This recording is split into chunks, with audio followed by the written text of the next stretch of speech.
ഇന്ന് നമ്മൾ തനിനാടൻ സ്റ്റൈലിലുള്ളൊരു ബീഫ് കറിയാണ് ചെയ്യുന്നത്. നമ്മുടെ നാട്ടിലൊക്കെ പണ്ട് മുതലേ ചെയ്യാറുള്ള കോഴിക്കോടൻ സ്റ്റൈലിലുള്ള തനിനാടൻ ബീഫ് കറിയാണ് കേട്ടോ ഇന്നത്തെ നമ്മുടെ റെസിപ്പി. അപാര ടേസ്റ്റാണ് കേട്ടോ ഈ ബീഫ് കറിക്ക്. അപ്പോൾ ഇതെങ്ങനെയാണ് ചെയ്യുന്നത് നമുക്ക് വീഡിയോ കണ്ടു നോക്കാം. അപ്പോൾ അതിന് വേണ്ടിയിട്ട് നമ്മളിപ്പോൾ ഇവിടെ 1/2 കിലോ ബീഫാണ് എടുത്തത്. ബീഫ് ഇതുപോലെ ചെറിയ പീസുകളാക്കി കട്ട് ചെയ്തെടുത്തതിന് ശേഷം നന്നായിട്ട് കഴുകി വൃത്തിയാക്കി ഇതുപോലൊരു സ്ട്രെയിനറിലിട്ട് വെച്ചതാണ്. വെള്ളമൊക്കെ നന്നായിട്ട് പോക്കിയെടുത്തതാണ്. ഇനി നമുക്കിതൊരു കുക്കറിലേക്ക് ഇട്ട് കൊടുക്കാം. ഞാനിപ്പോൾ ഇവിടെ എല്ലോട് കൂടിയിട്ടുള്ള ബീഫാണ് എടുത്തിട്ടുള്ളത്. നമ്മൾ മിഡിൽ ഈസ്റ്റിൽ കാണുന്നുണ്ടെങ്കിൽ പാകിസ്ഥാനി ബീഫ് വാങ്ങിക്കുന്നതാണ് നല്ലത്. അപ്പോഴാണ് നമുക്ക് നാട്ടിലെ ഒരു ബീഫിൻ്റെ ടേസ്റ്റ് കിട്ടുന്നത്. ബീഫിലുള്ള വെള്ളം നന്നായിട്ടൊന്ന് പോക്കിയെടുക്കണം കേട്ടോ ആദ്യം. ഇനി നമ്മളിതിലേക്ക് ഒരു 8 അല്ലി വെളുത്തുള്ളിയും ഒരു ചെറിയ കഷ്ണം ഇഞ്ചിയും ചെറുതായിട്ട് ഇതുപോലെ ചോപ്പ് ചെയ്തിട്ട് ഇതിലേക്ക് ഇട്ട് കൊടുക്കുക. നമ്മൾ ചതച്ചിടുന്നതിനേക്കാളും നല്ലത് ഇതുപോലെ ചോപ്പ് ചെയ്തിട്ട് ഇട്ട് കൊടുക്കുന്നതാണ്. പിന്നെ വലിയ വെളുത്തുള്ളി ആയതുകൊണ്ടാണ് 8 എണ്ണം എടുത്തത്. നമ്മുടെ കയ്യിലുള്ളത് ചെറിയ വെളുത്തുള്ളിയാണെന്നുണ്ടെങ്കിൽ കുറച്ചുകൂടെ അധികം എടുക്കണം. പിന്നെ ഇനി ഇതിലേക്ക് ഒരു സവാള, ഒരു മീഡിയം സൈസിലുള്ള സവാള ഇതുപോലെ ഒന്ന് കട്ട് ചെയ്തിട്ട് ഇതിലേക്ക് ഇട്ട് കൊടുക്കുക. പിന്നെ ഇനി ഒരു തക്കാളിയാണ് ഇതിലേക്ക് ഇട്ട് കൊടുക്കുന്നത്. ഒരു മീഡിയം സൈസിലുള്ള തക്കാളി ഇതുപോലെ കട്ട് ചെയ്തിട്ട് ഇതിലേക്ക് ഇട്ട് കൊടുക്കുക. ഇനി ഇതിലേക്ക് വേണ്ട പൊടികളൊക്കെ ഒന്ന് ആഡ് ചെയ്ത് കൊടുക്കാം. ആദ്യം നമുക്കിതിലേക്ക് 1/2 ടീസ്പൂൺ മഞ്ഞൾപ്പൊടി ഇട്ട് കൊടുക്കാം. 1/2 ടീസ്പൂൺ മുളക് പൊടി,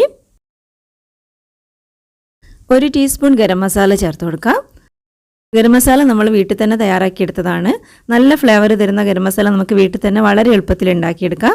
ഗരം മസാലയുടെ ലിങ്ക് ഡിസ്ക്രിപ്ഷനിലുണ്ട്. നമ്മൾ അതിൽ പറയുന്ന അതേ രീതിയിൽ തന്നെ ഇൻഗ്രീഡിയൻസ് ഒക്കെ എടുക്കുകയാണെങ്കിൽ നല്ല ഫ്ലേവർ തരുന്ന ഗരം മസാല നമുക്ക് വീട്ടിൽ തന്നെ റെഡിയാക്കിയെടുക്കാം. അപ്പോൾ നിങ്ങളതൊന്ന് കണ്ടോക്കണേ. പിന്നെ ഇനി ഇതിലേക്ക് 3 ടീസ്പൂൺ മല്ലിപ്പൊടിയാണ് ചേർത്ത് കൊടുക്കുന്നത്. മല്ലിപ്പൊടി കുറച്ച് കൂടുതൽ ഇട്ട് കൊടുക്കണം. അപ്പോൾ നമ്മളിവിടെ 3 ടീസ്പൂൺ മല്ലിപ്പൊടി ഇട്ട് കൊടുത്തിട്ടുണ്ട്. ടീസ്പൂൺ ആണ് കേട്ടോ പറയുന്നത്, ടേബിൾ സ്പൂൺ അല്ല. പിന്നെ ഇനി ഇതിലേക്ക് 2 ടേബിൾ സ്പൂൺ വെളിച്ചെണ്ണയാണ് ചേർത്ത് കൊടുക്കുന്നത്. ആവശ്യത്തിനുള്ള ഉപ്പും കൂടെ ചേർത്ത് കൊടുക്കുക. ഒരു 2 ടേബിൾ സ്പൂൺ വെള്ളവും കൂടെ ചേർത്ത് കൊടുക്കുന്നുണ്ട്.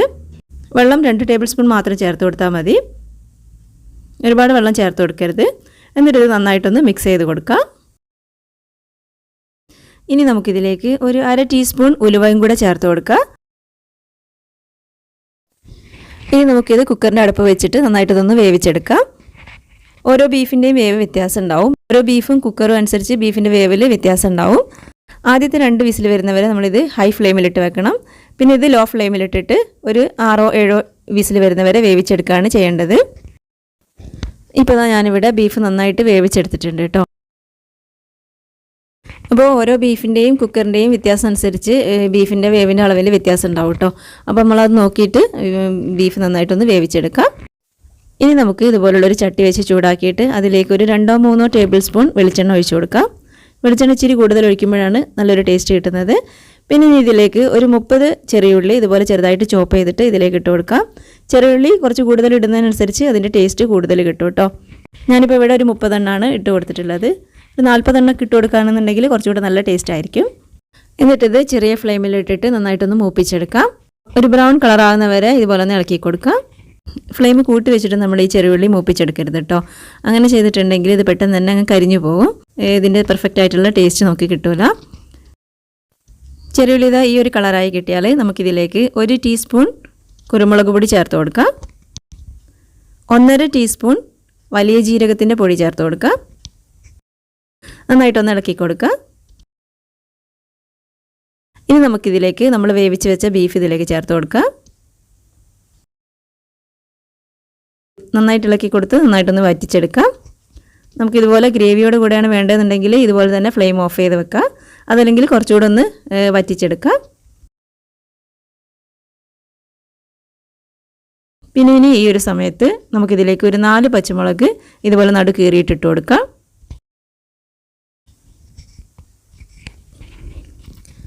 ഇപ്പോൾ നമ്മുടെ അടിപൊളി ബീഫ് കറി ഇവിടെ റെഡി ആയിട്ടുണ്ട്.